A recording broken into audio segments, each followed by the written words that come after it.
Monday, June 9th. Welcome to your Monday morning alert video series brought to you by Bloomgren Seed in Boone, Iowa. We've got a little bit of a cloudy, cool, overcast morning here, but want to welcome you back to the video series. So this is kind of an exciting year. We're in a position we haven't been in for a while. If you think back to January 1st, significantly low on subsoil moisture. We've almost completely recovered from that. On the drought rating, we've almost eliminated drought entirely in Boone and Story counties. There's a couple areas lagging behind, but overall our subsoil moisture is in excellent condition. We picked up a little more rain over the weekend, and the forecast has just been fantastic. We've obviously been in a state of pretty rapid growth with this corn accumulating heat about as fast as we can. So this morning, the 4-inch soil temperature is about 70 degrees. We've accumulated about 735 heat units since this corn was planted in that mid-April time frame. So the hybrid out in this field is DKC 6333.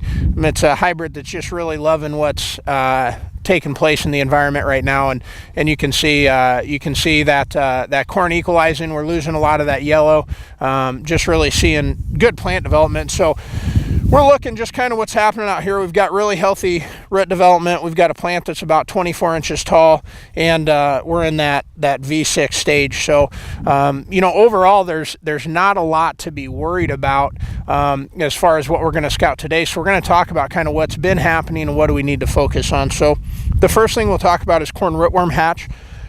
We're about to 50% corn rootworm hatch. When you look at that mid 700 GDU accumulation is when you'll see 50% of that hatch happen. And so as we think about the next couple growing season and the importance of managing corn rootworm, especially in this area where we've seen that pressure, it's really important to scout. It's really important to do root digs and soaks and know your pressures as we make management decisions, especially as we wait for the next modes of action to come through in the industry. We need to know that stuff. If you don't know how to do that scouting, we're going to put a tutorial on our website, but also make sure you've got us scouting your fields. We're going to do a lot of root digs this summer, and we want to be there helping you with that. The other thing we're going to talk about today is the importance of getting across these fields with your first application of post-emerge herbicide. So obviously the corn's growing rapidly. The environment's just perfect for what we want to see out of our corn. The concern becomes it's also perfect for the weed growth. So we're seeing weeds shoot up, an inch or two every couple days. So as we think about our control over especially the pesky weeds that we're struggling with, we got to make sure we've got a plan in place. And the other thing is bee scouting. This stuff is changing by the day. So before you go out and spray, make sure you understand the height of your weeds, the amount of chemistry you need, and the type of chemistry you need to make sure that you're controlling what's happening out here. We're set up as good as I can remember in quite a few years for a really successful corn production year.